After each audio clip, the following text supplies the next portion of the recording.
بۆ پێغەمبەری خوا صلی الله عليه وسلم فەرمووی ئەو کەسەی مشارەکەی کوشتن کە بە نیو کەلیمە ڕێک هاوبەشە لەگەڵەوە بە نیو کەلیمە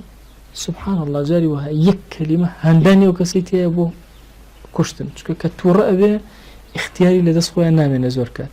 هەر تەوجیهی ئەکرێ بۆ لێیە ئەڕوا بۆیە تەوجیهی باش یەکسەر کەسەکە هێواشەکەت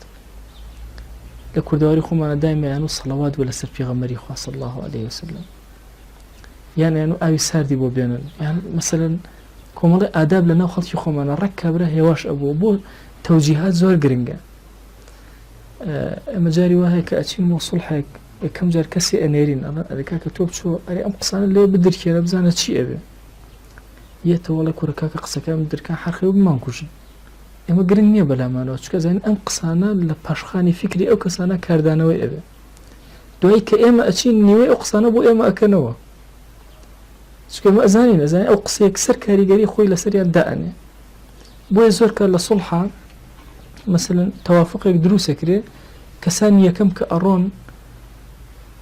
ئەبێ بە شێوازی قسەکەن هێواشیان کەنەوە کاکە ئێوە وەڵڵاهی مافتانە وەڵڵاهی ئەو هایە کورە فڵان ماڵیش بۆ شێوازەی لێ هاتبوو یعنی جۆرێک لە تەخفیفی وەزعەکە ئەکەن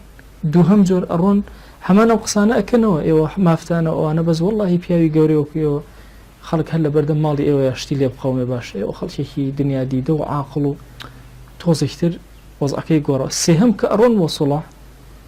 سێرەکەی دووهەمەکان طبعاً کەسایەتیان بۆ دروست بووتەوە هێواش بوونەتەوە مافەکەیان دراوەتەوە چکە کەسێک وتوێتی ئێوە مافتان هەیە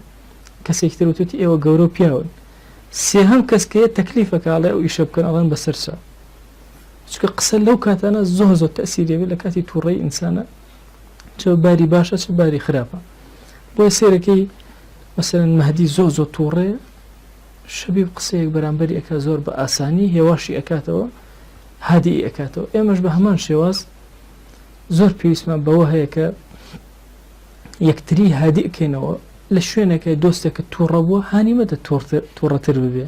محاولەکە هێواشی کەیتەوە هێواشکردنەوەکەش احتیمالە بە کەلیمەیەک بێ بە سەڵاوەتدانە بێ لەسەر پێغەمبەری خوا صلی الله عليه وسلم بە هەر شتێک هەر بابەتێک بە گۆڕینی ئەو مۆزوع ئەبێت بە هەر شێوازە بێت و ئەجر و پاداشتی خۆتێ دەستگیر